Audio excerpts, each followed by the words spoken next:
మనందరం కూడా ఇప్పుడు ప్రశస్తమైన సమయంలోకి వచ్చాం.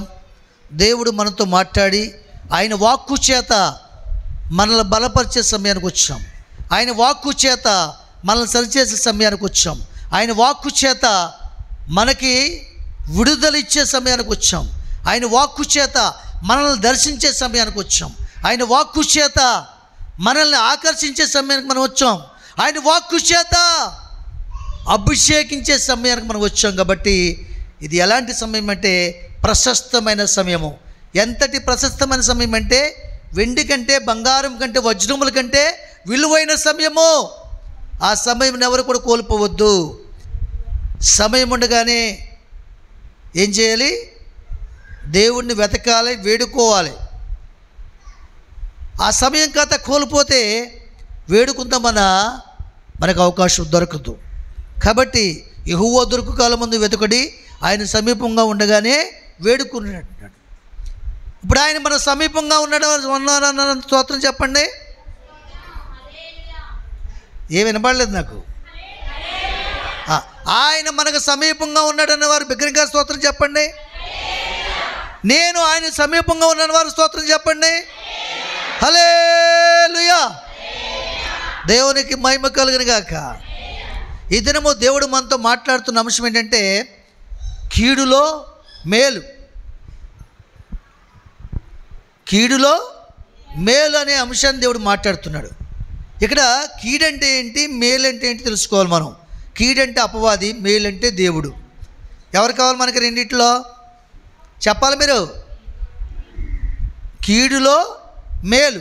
కీడు అనేది మానవుడికి నష్టాన్ని కలిగిస్తుంది, ఏమండి, కష్టాన్ని కలిగిస్తుంది, దుఃఖాన్ని కలిగిస్తుంది, వేదన కలిగిస్తుంది, విసుగు పుట్టిస్తుంది.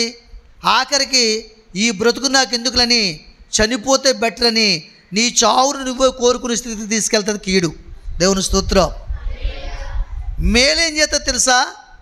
తన మేలుకరమైన స్థితిగతులను అనుభవించి అనేకులు మేలు చేయాలనుకుంటుంది, మేలుకరమైన జీవితాన్ని పంచాలనుకుంటుంది, తన పొందుకున్న మేలుని ఇతరులకి అనుభవింప చేయాలనుకుంటుంది. ఎవరికి కూడా కీడు చేయ తలపెట్టదు, ఏమండి. అంతేకాకుండా ఎవరికి కూడా అన్యాయం చేయదు, ఎవరిది దోచుకొనదు, దొంగతనం చేయదు, హత్య చేయదు, ఈ లోక సంబంధమైన స్నేహం కలిగి ఉండదు. శరీరాశ, లోకాశ, నేత్రాశని విడిచిపెట్టి దేవుని రాజ్య ఆశ కొరకు జీవిస్తుంది. అది మేలు. అసలు కీడంటే ఎవరు, మేడంటే ఎవరు, ఆ రూపాన్ని తెలుసుకోవాలి మనం. కీడంటే అపవాది. వాడు ఏం కలిగిస్తాడు? ఇంతకు ముందు తెలుసుకున్నాం కదా. కష్ట నష్టాలని, దుఃఖాన్ని, వేదనని కలగజేస్తాడు, దురాశని కలగజేస్తాడు, ఉన్న జీవితాన్ని పాడు చేస్తాడు. నీ ముందున్న జీవితం చెడ్డదని, ఇక రాబోయే జీవితం గొప్పదని చూపించి నీ నాశనానికి పాత్రగా చేస్తాడు. కీడంటే ఎవరు ఇప్పుడు చెప్పండి మీరు. ఇప్పటివరకు చెప్పుకొచ్చాను కదా. అపవాది. నోరు లేపండి. ఆయనకి నోటితో మీరు ఉచ్చరించి వాడిని దూరపరచకపోతే మీ లోపల ఉంటాడు. మన లోపల ఉన్న ఆలోచన నోటి ద్వారా మాట్లాడితే ఏమవుతుంది? బయటకు వస్తుంది రాదా? బయటకు వస్తుంది రాదా? అలాగే అపవాది ఆలోచనలు మనలో ఏమైనా ఉంటే వాడిని పొమ్మని యేసు నామములో మీరు ప్రార్థించినప్పుడు వాడి ఆలోచనలన్నీ కూడా దూరం అవుతాయి. ఇప్పుడు చెప్పండి, కీడంటే ఎవరు? అపవాది. మేలంటే దేవుడు. ఎవరు కావాలి ఇప్పుడు మనకి? అపవాది కావాలా, దేవుడు కావాలా? దేవుడు కావాలంటే ఏం చేయాలి మనం? దేవుడు కావాలంటే ఏం చేయాలి? దేవునికి లోబడాలి, అపవాదిని ఎదిరించాలి. వాడి స్నేహం మనకు కుదరదు. ఇంకా నువ్వు వాడితో స్నేహం ఉంటే దేవుడు నీతో స్నేహం చేయడు. దేవుడితో నువ్వు స్నేహం చేస్తే నీతో స్నేహం చేయడు వాడు. ఏ స్నేహం కావాలి మనకి? మాట్లాడండి. అర్థమవుతుంది కదా? ఏ స్నేహం కావాలి? అపవాది స్నేహమా, దేవుడి స్నేహమా? దేవుని స్నేహం కావాలి. దేవుని స్నేహం చేస్తే మేలా కదా. అందుకనే భక్తుడు ఏమన్నాడు?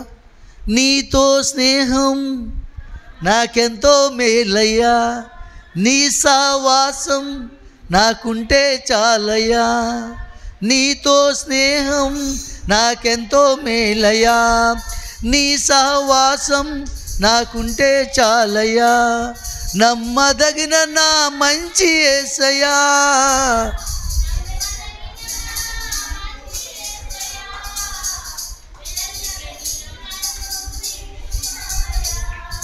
నీతో స్నేహం నాకెంతో మేలయ్యా, నీ సహవాసం నాకుంటే చాలయ్యా. దేవునికి మహిమ కలుగును గాక. హల్లెలూయా. ఇప్పుడు చెప్పండి, ఎవరి స్నేహం కావాలి మనకి? దేవుని స్నేహం కోరుకుంటే మేలు, అపవాది స్నేహం కోరుకుంటే కీడు, నష్టము, దుఃఖము, వేదన, శోధన. కాబట్టి కీడులో మేలు. మనమందరం కూడా కీడులో జీవించిన వాళ్ళం గతంలో. శాపంలో, కీడులో ఏమండి దేవునికి దూరమై విరోధంగా జీవించినప్పుడు పరలోక రాజ్యం అనే మహాభాగ్యాన్ని భాగ్యంగా ఎంచుకొనక దాసుని కానీ రిక్తుని కానీ మానవ రూపం దాల్చుకుని మనమంటే ఒక సోదరుని వాళ్ళు మన మధ్యకు వచ్చి మేలు చేయడానికి, మనకే కాదు సర్వ మానవాళి పాప పరిస్థితి నిమిత్తమై దేవుని గొర్రెపిల్ల వంటి మహాపరిశుద్ధమైన మానవుడు బలవలసిందని భగవద్గీతలో వ్రాయబడిన మాటను నెరవేర్చడానికి ఈ లోకమునకు నా యేసయ్య మేలు చేయడానికి వచ్చాడు. దేవునికి మహిమ కలుగును గాక. హల్లెలూయా.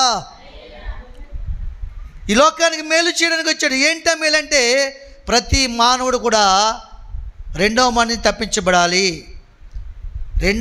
తప్పించబడాలి, నరకాగ్నికి పోకూడదు, నిత్య జీవ మార్గంలోకి రావాలి. ప్రతి ఒక్క ఆత్మ కూడా నశించిపోకూడదు, నిత్యము జీవించుండాలి. ఎందుకంటే నేను జీవము కలిగిన దేవుని కనుక, మరణాన్ని గెలిచాను కనుక, పునరుత్థానాన్ని లేచాను కనుక, మరణాన్ని జయించాను కనుక, మరణపు ముళ్ళను విరిచాను కనుక నా ప్రజలైన వారందరూ కూడా ఆ మేలుకరమైనటువంటి నా జీవిత అనుభవంలోకి వచ్చి వారు కూడా మరణాన్ని జయించాలి, మరణపు ముళ్ళను విరచాలి, నిత్యరాజ్యంలో ప్రవేశించాలి. వారికి కీడు అనేది ఎక్కడ కూడా అంటకూడదని ఉద్దేశంతో దేవుడు మన కొరకు శిలువ రక్తాన్ని చిందించి ఆ రక్తం పెట్టి మనం కొని ఉన్నాడు, కని ఉన్నాడు. దేవునికి మహిమ కలుగును గాక. హల్లెలూయా. ఇప్పుడు అర్థమైంది మీకు? కీడు అంటే ఏంటి? అపవాది. మేలంటే దేవుడు. అయితే ప్రతి వ్యక్తి జీవితంలో కీడు అనేది వస్తుంటుంది. ఏదో సమయంలో కీడు రాకుండా ఉండదు. ఎందుకంటే ఒక సత్యం చెప్తాను వినండి. దేవుడు ఏమైనాడు? వెలుగై ఉన్నాడు. అవునా కదా చెప్పండి. అపవాది ఏమైనాడు?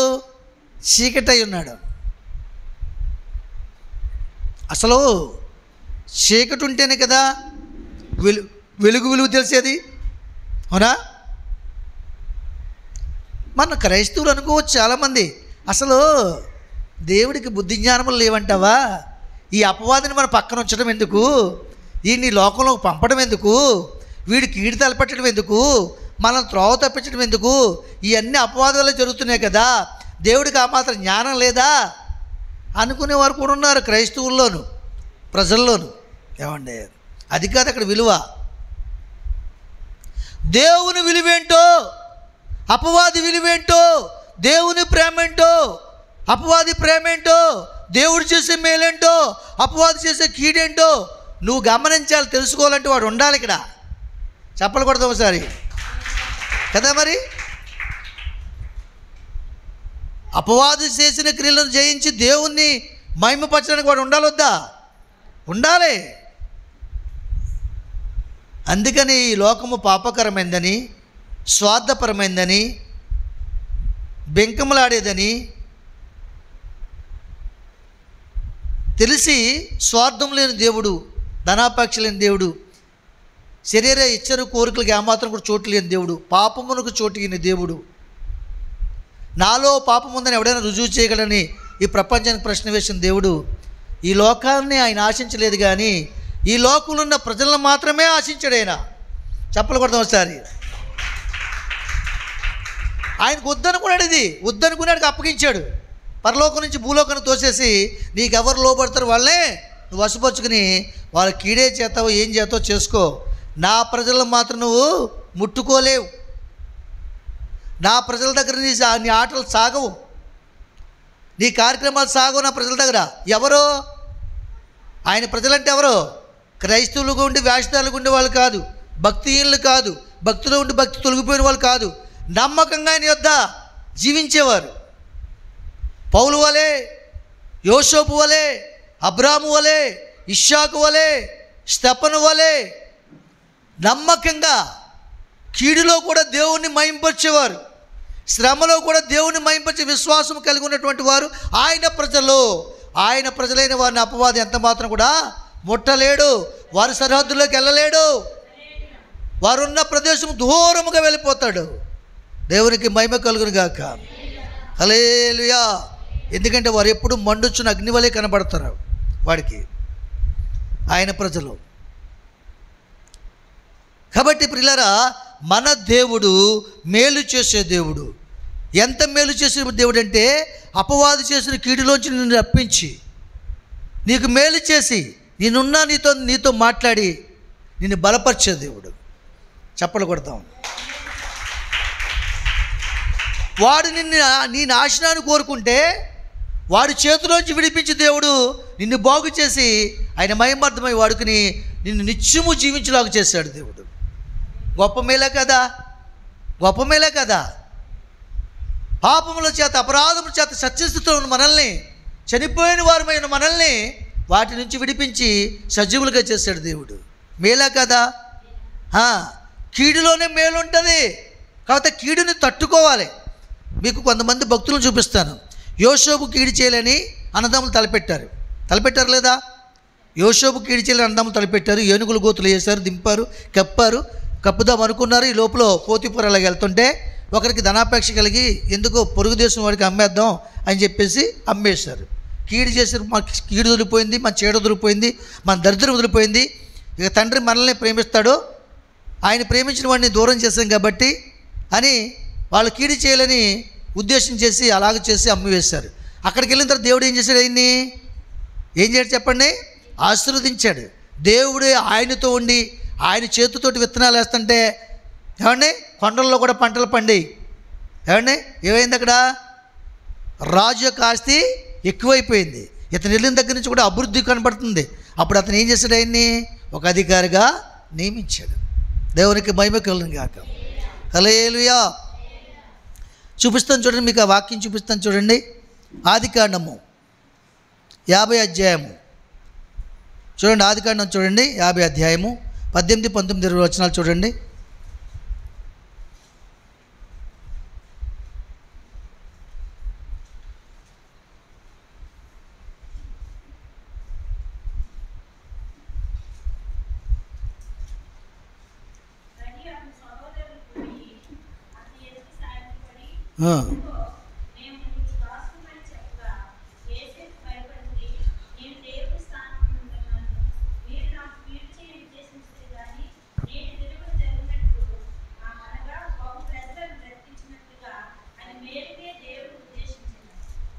చాలండి.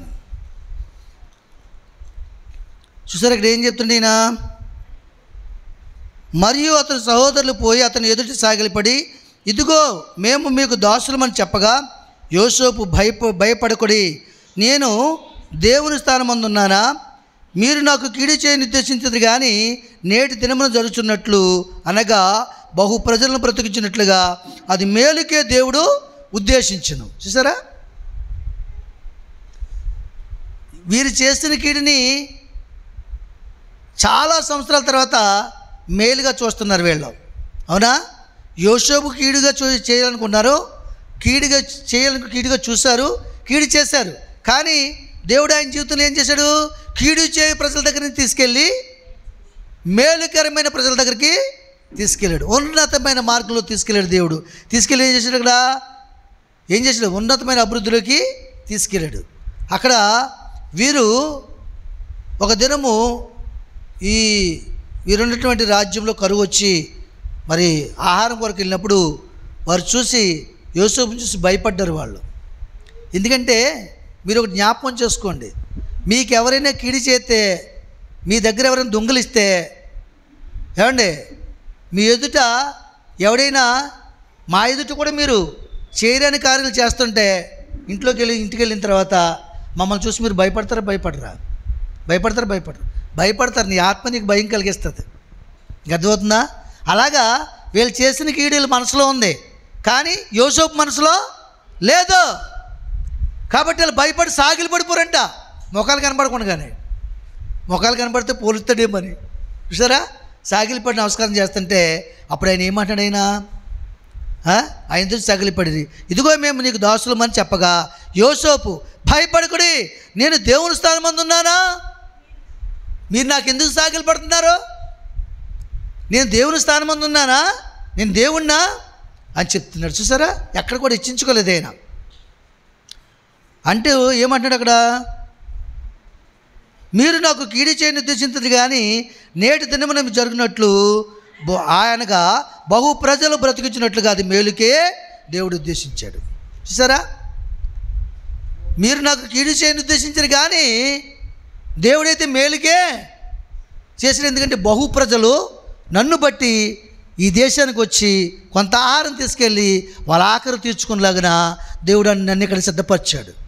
మీరేమనుకున్నారు? నన్ను తీసేయాలనుకున్నారు. మాట్లాడలేదా? అప్పుడు ఎవరు భయపడ్డారు? ధైర్యంగా యోసేపు మాట్లాడుతున్నారు, భయపడుతూ సాగిలపడి తలదించుకుని మాట్లాడుతున్నారు వాళ్ళు. కారణం ఏంటంటే, మీకు ఒకటే చెప్తున్నాను, ఎప్పుడైనా సరే మీలో దేవునికి విరోధమైన ఆలోచనలు ఉంటే మీ ఆత్మ మిమ్మల్ని భయానికి గురి చేస్తుంది.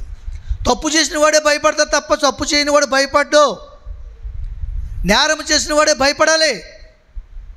ఒకవేళ ఒకరోజు తలెత్తుకుని వెళ్ళిపోతుందేమో మూర్ఖంగానే, ఒకరోజు భయపడవలసిన పరిస్థితి. ఒకరి దగ్గర తలెత్తుకుంటావు, 10 మంది పట్టుకుని ఏం చేస్తావు?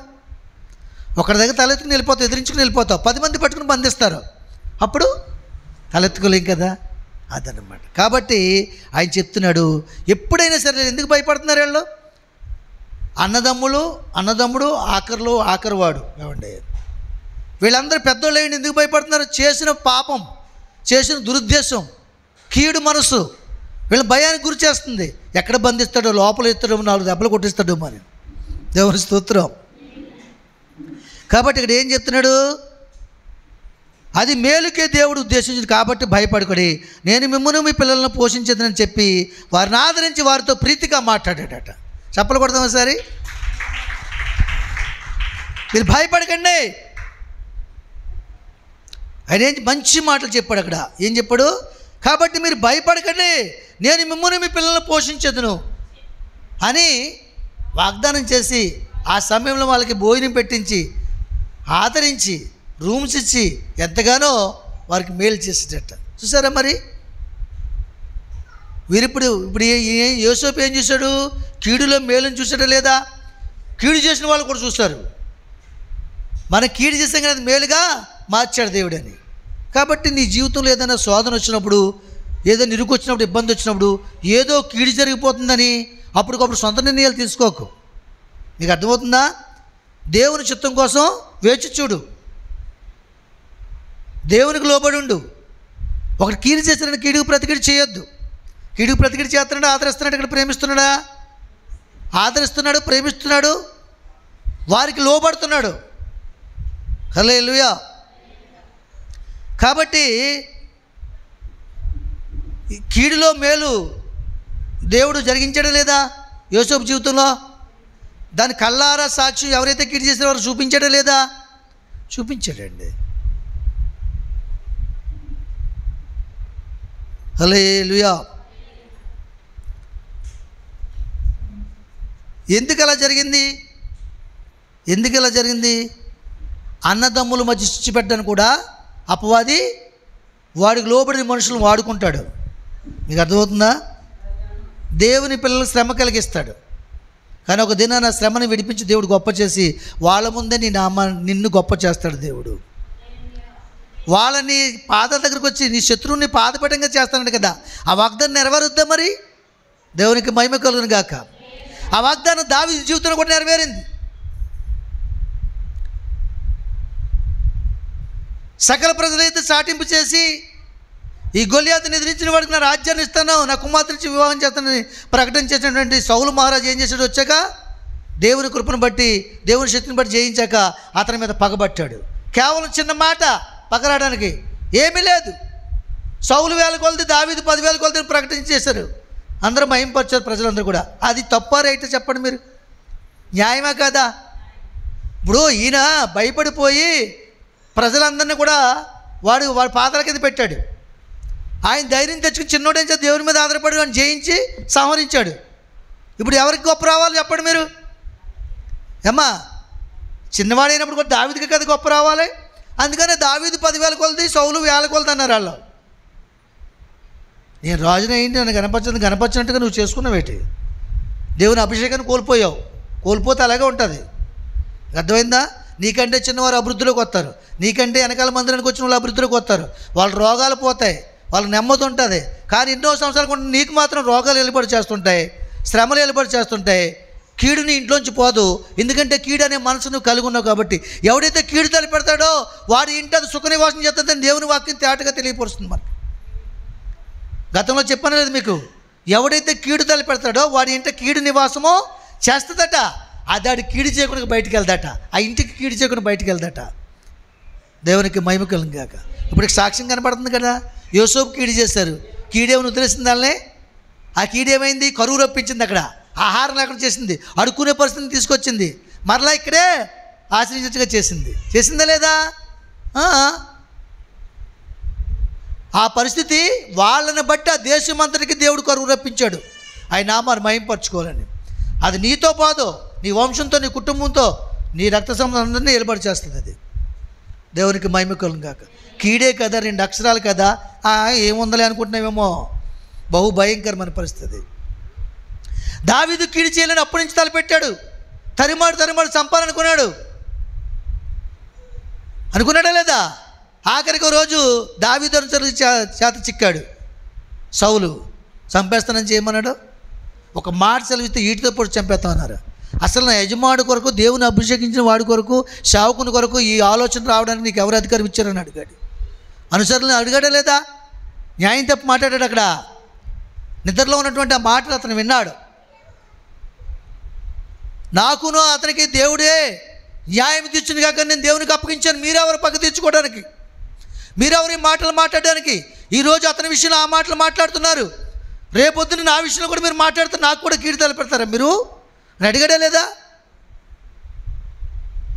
ఓ సహోదరి పాపం చేసేటప్పుడు, పాప ఆలోచన కలిగి ఉన్నప్పుడు నువ్వు ఎవరికి విరోధంగా కీడు తలపెడుతున్నావో తెలుసా? ఎవరికి విరోధంగా ఆలోచన చేస్తున్నావో తెలుసా? నీ భర్తకు విరోధంగా కాదు, నీ దేవునికి విరోధంగా ఆలోచన చేస్తున్నావు.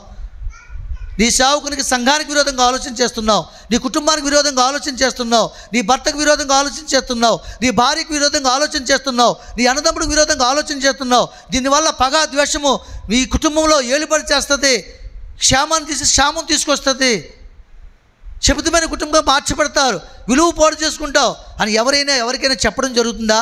చదివేయడం జరుగుతుందా? నాకెందుకులే అనుకుని వెళ్ళిపోయే రోజులు కలిగి ఉన్నాం మనం. క్రైస్తవుల్లో కూడా ఈ బుద్ధి లేదు, ఈ జ్ఞానం లేదు. ఎందుకంటే వీళ్ళే కరెక్ట్ కాదు, చెప్పడానికి వీళ్ళకి అర్హత లేదు. ఇంకేళ్ళేం చెప్తారు? అంతే కదా. మరి నీ దగ్గర 10,000 ఉంటే కదా 1,000 రూపాయలు దానం చేయడానికి అవుతుంది. నువ్వు అడుక్కుంటుంటే ఇంకేముంటుంది? అలాగే నీలో వాక్యం ఉంటే నువ్వు చర్చ చేస్తావు, గద్దిస్తావు, బుద్ధి చెప్తావు. నాశనం అనే మార్గానికి పోకుండా ఏం చేస్తావంటే వాళ్ళని మేలుకరమైన మార్గాన్ని చూపిస్తావు. దేవునికి మహిమ కలుగును గాక. అక్కడ కీడు చేయాలనుకున్నాడు దావీదు, కీడు చేయాలనుకున్నాడు. అప్పుడు అంటున్నాడు ఈ మాట విని, దావీదా నాయనా ఈ స్వరము నీదేనా? మీరు చదువుకునే అవసరం అయితే 1 సమూయేలు గ్రంథం 24:16-20 చదువుకోండి. ఇక్కడ ఎవరు చదవద్దు, వినండి వాక్యాన్ని. 1 సమూయేలు గ్రంథము 16:20 వరకు చదువుకోండి ఇంటికి వెళ్ళి. ఈ సందర్భం ఉంటుంది. ఈ స్వరాన్ని విన్న తర్వాత నిదట్లో ఈ స్వరాన్ని వింటే, దావీదా నాయన ఈ స్వరము నీదేనా? ఇంత మంచి కలిగి ఉన్నవాడిని, మంచి మనసు కలిగి ఉన్నవాడిని, ఇంత మంచి ప్రేమ కలిగి ఉన్నవాడిని నేను చంపడానికి చూసానా? నా ఆశీర్వాదం కూడా నీకే వస్తుంది, తరతరములు నువ్వే రాజుగా ఉంటావు అని ఆశీర్వదించాడు లేదా? కీడి చేసే మనసు నుంచి ఆశీర్వాదం వచ్చింది. మన దేవుడు అంత గొప్పవాడు. చెప్పలు కొడదాం. కాబట్టి కీడు వచ్చిందని ఎంత కాలం భరించాడు? నాకు తెలిసి కొన్ని సంవత్సరాలు భరించుంటాడు దావీదు. అవునా? ఒక్కరోజు కీడు వస్తే భరించలేవు నువ్వు. ఒక వారం రోజులు దేవుని సన్నిధిలో కనిపెట్టావా? నా భార్య ఎందుకు ఎలా ప్రవర్తిస్తుంది ప్రభువా, తన ప్రవర్తన మార్చు. నా భర్త ఎందుకు ఎలా ప్రవర్తిస్తున్నాడు? ముందు ప్రేమించాడు, ద్వేషిస్తున్నాడు, ఇప్పుడు పట్టించుకోవట్లేదు, కుటుంబాన్ని పోషించట్లేదు. ఎందు నిమిత్తమైన జరుగుతుంది? తనతో నువ్వు మాట్లాడని ఒక వారం రోజులు, ఒక 15 రోజులు ప్రార్థన చేసావు ఉపవాసం ఉండి, నీ పరిస్థితిని అప్పుడు మారుస్తాడు. ఊరికే యోసేపుని దేవుడు ఆశీర్వదించలేదు. తన ఒంటరి జీవితంలో దురాలోచన లేకుండా, దుష్టాలోచన లేకుండా దేవుని ఆలోచనలు కలిగి ప్రార్థన చేసేవాడు. ఏ యజమాని దగ్గర పోతున్నాడు, యజమాని దగ్గర ప్రార్థన చేసేవాడు. ఆస్తి కొరకు ప్రార్థన చేసేవాడు. ఆ బీడు బారిపోయిన పొలాల కోసం ప్రార్థన చేసేవాడు. ఆ కోట కోసం ప్రార్థన చేసేవాడు. ఆ రాజు కుటుంబం కొరకు ప్రార్థన చేసేవాడు. ఇతరుల క్షేమం కోరేవాడికి దేవుడికి క్షేమం ఇస్తాడు. చెప్పలేదా? ఇతరుల మేలు కోరేవాడికి దేవుడు మేలు చేస్తాడు. సొంత నిర్ణయాలు, సొంత ఆలోచనలు. నీ భార్య చెప్పిన మాట వినకపోతే నువ్వు పాడైపోమని ఉందా ధర్మం ఎక్కడైనా? చెప్పిన మాట వినకపోతే చర్చ చేసుకోవాలి. నువ్వు బాగా చర్చ చేసుకోవాలి. ఆమెతో పాటు నువ్వు పాడైపోకూడదు. కారణాలు చూపించి పాడైపోకూడదు. అపవాది కూడా అక్కడ ఏం చేసాడు? వాళ్ళలో ఉండి ఆదాము వల్ల కారణాలు చూపించలేదా? ఏ ఆదాము నువ్వు ఎందుకు తిన్నావు ఫలాన్ని? నేను తినలేదండి. నా భార్య, నువ్వు ఇచ్చిన నా భార్య ఇచ్చింది తినమని నాకు. సరే, కారణాలు తినొద్దని నీతో కూడా చెప్పాడు కదా. పురుషుడికి చెప్పాడు, స్త్రీకి చెప్పాడు. ఆదాము వాళ్ళకి ఇద్దరికి చెప్పాడు దేవుడు. ఇద్దరు విన్నారు. నీ బుద్ధి ఎక్కడ పోయింది? ఏమండి? కాబట్టి చాలామంది చెప్పే సాక్ష్యం ఏంటంటే, నా భర్తను బట్టే నేను భక్తి కోల్పోయాను, నా భార్యని బట్టి నేను విశ్వాసాన్ని కోల్పోయాను, నేను మరలా మొదటి జీవితంలోకి వెళ్ళిపోయాను. వెళ్ళిపోతే అది నీకే నష్టం. హల్లెలూయా.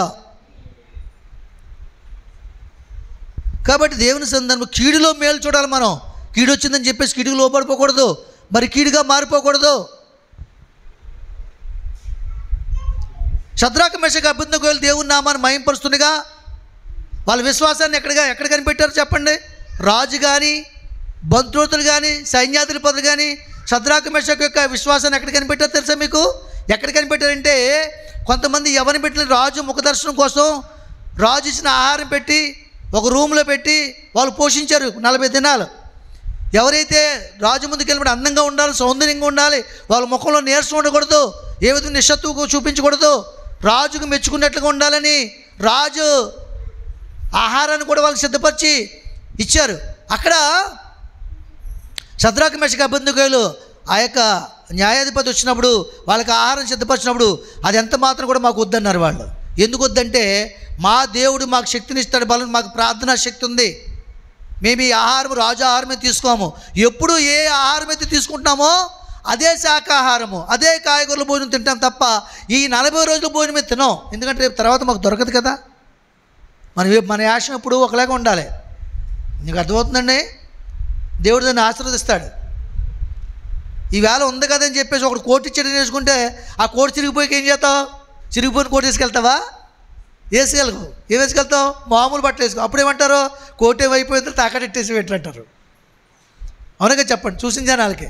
కాబట్టి కోటి వేసుకున్నావు అనుకో, కోటే మెయింటైన్ చేయాలి చచ్చిందాకని. బూట్ వేసుకుంటే బూట్ మెయింటైన్ చేయాలి. లోకం ఇది. లేకపోతే లేదని విక్రిస్తారు, నాలుగు చాపి. ఉంటే ఉందని కళ్ళతో ఎడుతారు. అర్థమవుతుందా? కాబట్టి మరి ఆయన ఏం చేశాడు? ఆయన దేవుని సంధానంలో ఏకరీతిగా ఉన్నాడు. మనం ప్రార్థన చేయాలి, నిందలు మోపకూడదు. ప్రార్థన చేసి దేవుని కనిపెట్టాలి. అప్పుడు ఆ వ్యక్తిలో మార్పుని తీసుకొస్తాడు. ఊరకే వచ్చిందా వాళ్ళలో మార్పు? ఊరకే వచ్చిందా కరువు? అక్కడ యోసేపు ప్రార్థన, ఆయన కాచిన కన్నీరు, పొందిన వేదన ఫలించింది. అక్కడ కార్యం చూపించింది, తీసుకొచ్చింది. దేవుని స్తోత్రం. దేవునికి అప్పగించాడు.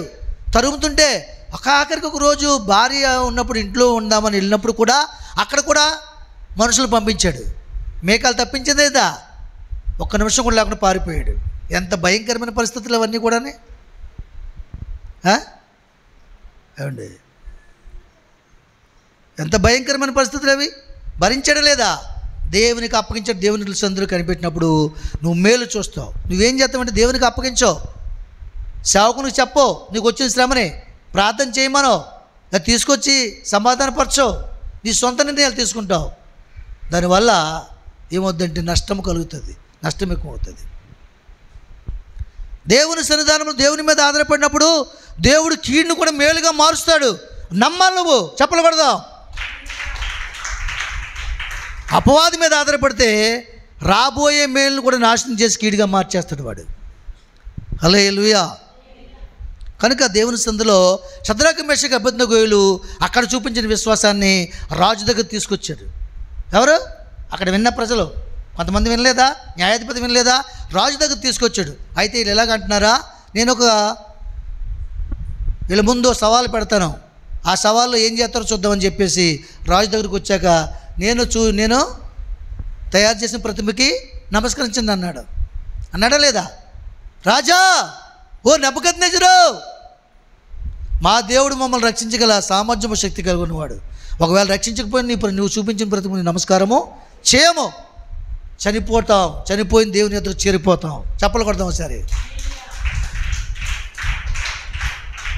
ఒక సత్యం చెప్తాను వినండి మీకు. ఈ లోకంలో రోగం అవ్వచ్చు, శ్రమ అవ్వచ్చు, అప్పుల బాధ అవ్వచ్చు, సమస్య అవ్వచ్చు, ఏదైనా కావచ్చు. అది నిన్ను ఈ లోకంలోనే మొదటి మరణానికి అప్పగిస్తే తప్ప రెండో మరణానికి అప్పగించలేదు. మొదటి మరణం అందరికీ వస్తుంది. దానికోసం ఎందుకని వెంపర్లాంటి ఊరిక లక్షల వేలు ఖర్చు పెట్టడం. దేవుని చిత్తం ఉంటే మనం ఎలాగున్నా బ్రతుకుతాం మనం. అవునగా చెప్పండి. దేవుని చిత్తం లేకపోతే ఏమీ లేకపోయినా అపవాద చిత్తంలో అడిగితే వాడు రోగాలు బాణలే చంపుతాడు మనల్ని. అదొక షాక్ అంతే. ఎన్ని సంవత్సరాలు బతికినా చనిపోక తప్పదు కదా.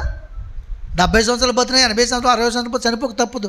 దీనికోసం బెంగపడి క్రైస్తవులకి మేలు ఏంటంటే చావే మేలు. నేను చెప్తాను. ఆయన ఎందుకన్నాడు ఆ మాట? ఇందాక 20 సంవత్సరాలు బతకొచ్చు కదా అనొచ్చు కదా. 2 సంవత్సరాలను బ్రతికితే చాలు. నా మనసులో ఉన్న కోరిక, నా మనసులో నా కుమారుడికి ఒక రేకుల చెడ్డ నేర్చి ఆ స్తోమతను కలిగిస్తే తాగుతారు దేవుడు నన్ను ఈ పాపలోకం నుంచి. అది తెలుసుకోవాలి. ఈ పాపలోకం నుంచి తీసుకెళ్ళిపోతే చాలు ఇంకా అన్నాడా లేదా? ఈ లోకం పాపకరమైందని, అది వేదనకరమైందని వినాలి. తెలుసుకోండి మీరు అందరూ కూడా. అలాగే అనుకున్నాడు దేవుడు. ఏమనుకున్నాడు? ఇక్కడికి వచ్చినప్పుడు నేను చనిపోయినా పర్లేదు, దూషింపబడినా పర్లేదు, నా ముఖం మీద దుమ్ములేసినా పర్లేదు, నా కాళ్ళకి మేకులు కొట్టినా పర్లేదు, నా ప్రజలకి మేలు జరిగితే చాలు. గుడ్ ఫ్రైడే, మంచి శుక్రవారం అనిపించాడు ఆయన మేలు చేసి. దేవుని స్తోత్రం, హల్లెలూయా. అందుకని ఆయా దేశాల్లో శుక్రవారం ఆధారం జరుగుతుంటుంది కదా. మరి గల్ఫ్ దేశాల్లో, Kuwait, Saudi Arabia, Muscat, Bahrain, ఆ దేశాల్లో శుక్రవారం ఆధారం జరుగుతుంది. దేవుని స్తోత్రం. ఆయన మరణ పునరుత్థానాలను జ్ఞాపకం చేసుకుంటారు. కనుక ఆ దేవుడు కూడా అలాగనుకున్నాడు. ఇది చాలు అనుకున్నాడు, ఈ ప్రజలను రక్షిస్తే చాలు అనుకున్నాడు.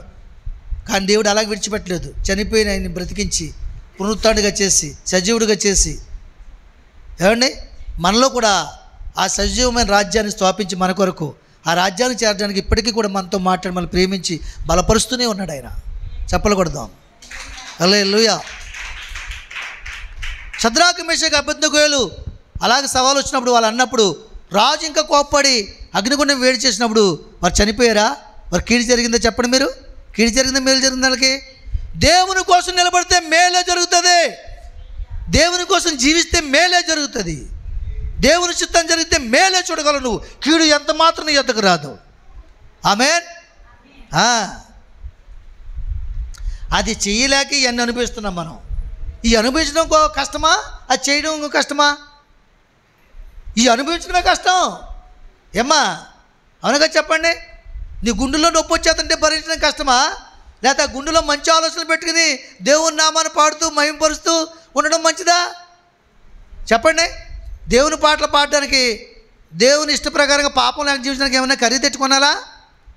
లక్షలు పోయాలా? కానీ పాపానికి పాపం కూర్చుకుంటే లక్షలు పోయాలి. గుండె వ్యాధులు వచ్చి, కిడ్నీ వ్యాధులు వచ్చి పోతున్నారా లేదు ఇప్పుడు హాస్పిటల్లోనూ? ఇది కష్టమా అది కష్టమా? విశ్వాసకి ఈ డబ్బు పాడు చేసుకోవడం, రోగం భరించడం కష్టమా? హృదయంలో దేవుని మాటలు చేర్చుకుని పాపాన్ని విడిచిపెట్టి ప్రభువుని ఆరాధించడం కష్టమా? రోగాన్ని అనిపించడమే కష్టం. మీకు మాటలు రానివాడు మీ నోటి అంటాడు. ఎవడు? ఏది కష్టమో చెప్పలేరు మీరు. యాపల పండు ఇచ్చి ఏది తీప కాదని తీపని చెప్పలేరా? ఎలక పండు ఇచ్చి పులప అంటే పులప చెప్పలేరా? కొరికి చెప్పాలి. దాని స్వభావం తెలియదా? ఎప్పుడు కొరకలేదా మీరు? హల్లెలూయా. దేవుని మాట వినటమే సులభతరమైంది. ఆయన ఏమన్నాడు? ప్రయాసపడి భారం మోసుకుంటున్న సమస్తమైన వారులారా నా దగ్గర మీకు విశ్రాంతి కలగజేస్తాను. నా కాడి సులువైందన్నాడు, కష్టమైందన్నాడా? సులువైందండి. అది ఎత్తుకోవడానికి మనసు కలుగుంటే ఎంత హాయిగా ఉంటుందో నీకు తెలియదు.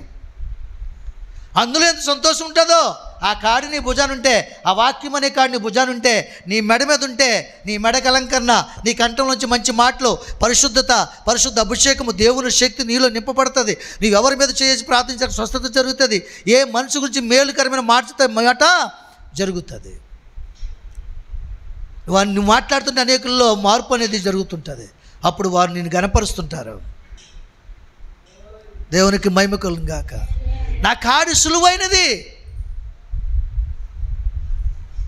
ఈ లోకంలో వచ్చే ప్రతిదీ కూడా భారమైందే. మనిషికి బరువు కలిగించేది, కష్టాన్ని కలిగించేది, నెమ్మది లేకుండా చేసేది, వ్యాధిని గురి చేసేది. ఆఖరికి ఎందుకు దీన్ని చేయించలో చచ్చిపో అన్నటువంటి తీర్మానం తీసుకొస్తుంది నిన్ను. దేవుడు చనిపోతున్న వారిని కూడా లేవనెత్తి ఆయన మహిమార్థమై ఆశీర్వదించి బ్రతికింపచేసి వాడుకుని, ఇదిగో చావుకు గురి చేద్దామని నీ ఆలోచన మార్చి నా కుమారుని మార్చుకుని, ఇగో నా నామ మహిమార్థమైన ప్రాంతాలను వాడుకుంటున్నాను చూడు అని అపవాది చూపించగల సామర్థ్యము, శక్తి కలిగి ఉన్నటువంటి దేవుని కలిగి ఉన్నాం. చెప్పలకూడదాం సరే.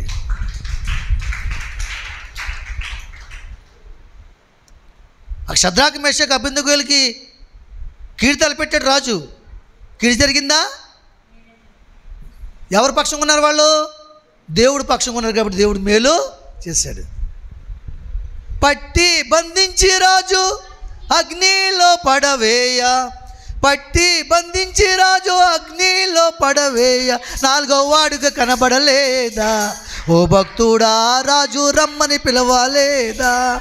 నాలుగో వాడుగా కనబడలేదా? ఓ భక్తుడా రాజు రమ్మని పిలవాలేదా? భయమో చెందకు భక్తుడా ఈ మాయాలోక మహిమలు చూచినప్పుడు, భయము చెందకు నీవు, భయము చెందకు నీవు, దిగులు చెందకు నీవు, జీవామిచ్చే యెహోవా ఉన్నాడు. ఓ భక్తుడా ప్రాణం పెట్టిన యేసయ్య ఉన్నాడు, జీవామిచ్చే యెహోవా ఉన్నాడు. ఓ భక్తుడా ప్రాణం పెట్టిన యేసయ్య ఉన్నాడు. దేవునికి మహిమ కలుగును గాక. కీడొచ్చిందని భయపడొద్దు, దానికి లోబడొద్దు.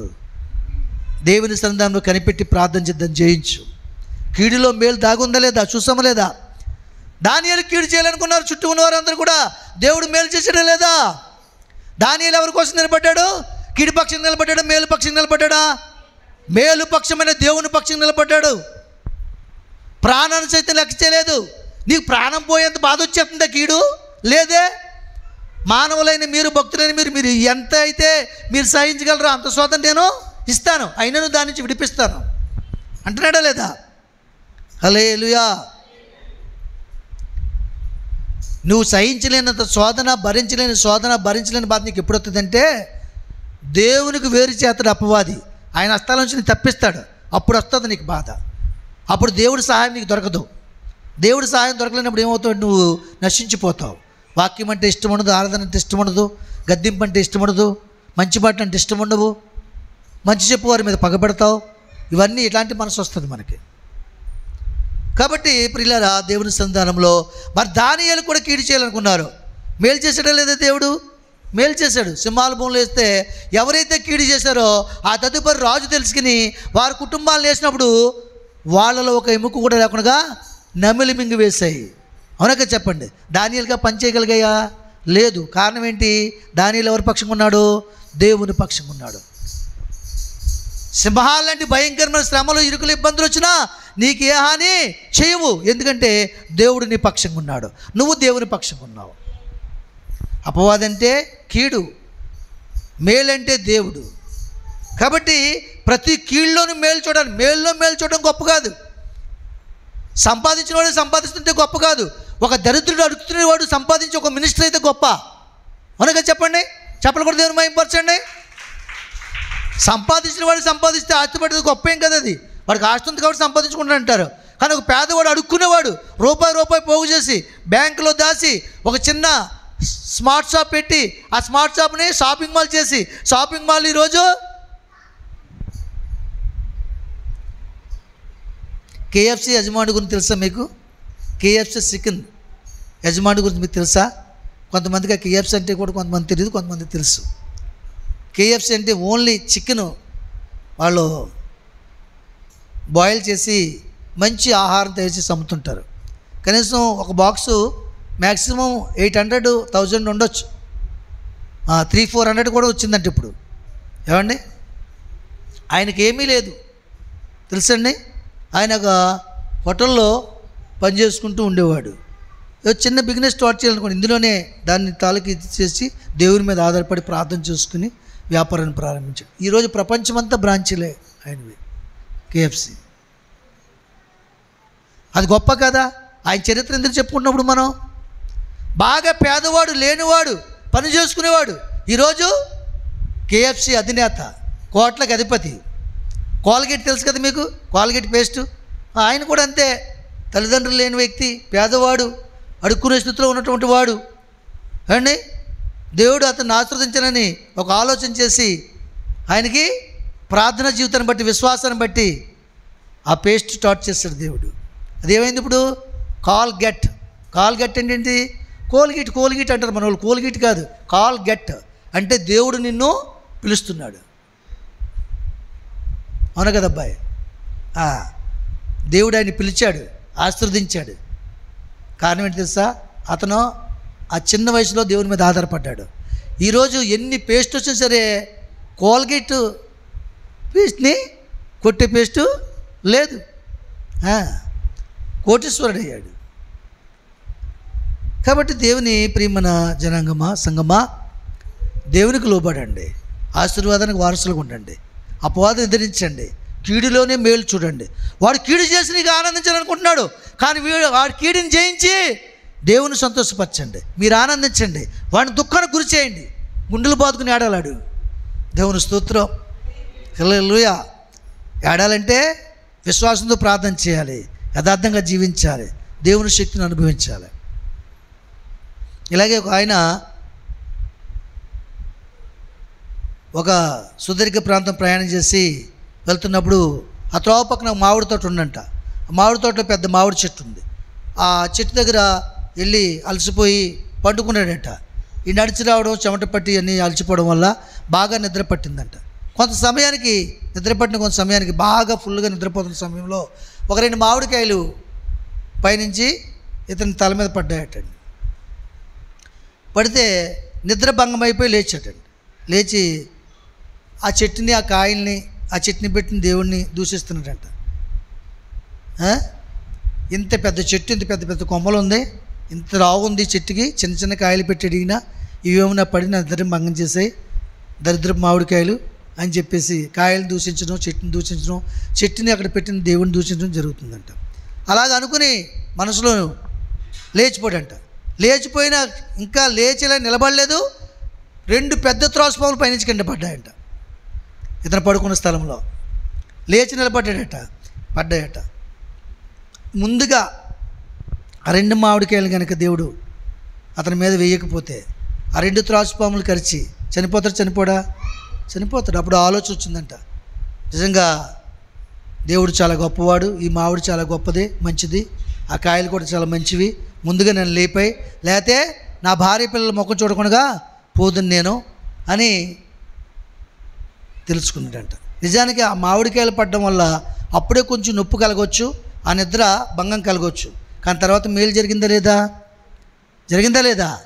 కాబట్టి అప్పుడే వచ్చి శ్రమను బట్టి, అప్పుడే వచ్చిన రోగాన్ని బట్టి, అప్పుడే వచ్చిన శోధన బట్టి, అప్పుడే చూస్తున్న అందాన్ని బట్టి, అప్పుడే చూస్తున్న డబ్బును బట్టి, అప్పుడే చూస్తున్నట్టు ఆకర్షణ బట్టి నువ్వు ఎప్పుడు కూడా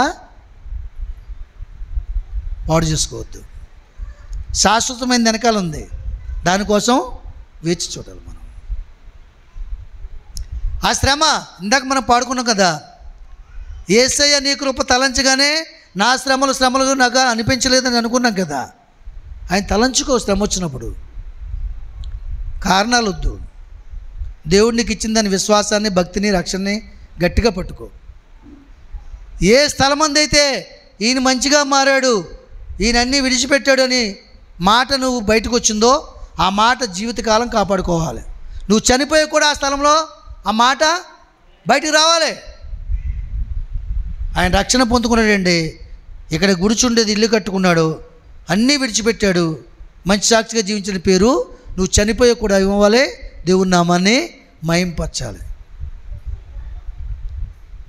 కాబట్టి కీడులో మేలు దాగుంటుంది. మేలు అనగా దేవుడు, కీడు అనగా అపవాది.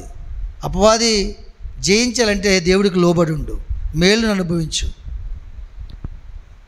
వెంటనే ఆలోచన విధానాన్ని మార్చుకోవద్దు. ఒకరి మీద ఒకరు నేరములు మోపొద్దు. కుటుంబం అన్న తర్వాత ఒకరు తెలివైన వాళ్ళు ఉంటారు, తిరుగుతూ కూలు ఉంటారు, ఒకరు సరి చేసుకునే వాళ్ళు ఉంటారు, ఒకరు సరి చేసుకునే వాళ్ళు ఉంటారు, ఒకరు తిరగబడే వాళ్ళు ఉంటారు, ఒకరు ఇది నాకు తగ్గదనే వారు ఉంటారు. అయితే వాళ్ళని బట్టి మనం పాడేయకూడదు. మన వ్యక్తిగత జీవితం బాగుండాలి. అప్పుడు వాళ్ళని బాగు చేయడానికి ఒక సాధనంగా దేవుడిని వాడుకుంటాడు, లేకపోతే దుందు. కాబట్టి దేవుని సంఘంలో ఎవరైతే మన మీద విరోధంగా మాట్లాడుతున్నారో, మన మనసుని ఇబ్బంది గురి చేస్తున్నారో, బాధ పెడుతున్నారో, వాళ్ళు నీ రక్త సంబంధులు కావచ్చు, కుటుంబీకులు కావచ్చు, అత్తగారు కావచ్చు, మామగారు కావచ్చు, కోడలు కావచ్చు, లేకపోతే భార్య కావచ్చు, భర్త కావచ్చు, వాళ్ళ కొరకు నీ ప్రవర్తన కనిపెట్టుకుని దేవుని సంఘం యథార్థంగా జీవిస్తూ ప్రార్థన చేయాలి. అప్పుడు ఆ కీడు నుంచి దేవుడు విడిపించి మేలుకరమైన మార్గంలో దేవుడు నడిపించును గాక. ఆమేన్. కాబట్టి ఇప్పుడు మీకు అర్థమైందా? అపవాది చేసే క్రియలు నాశనకరమైనవి, శపితకరమైనవి, దుఃఖం పుట్టించేవి. దేవుడు చేసేవి మేలుకరమైనవి, శుభప్రదమైనవి, సుఖకరమైనవి, శాంతికరమైనవి. దేవుడి మాటలు దీవించును గాక.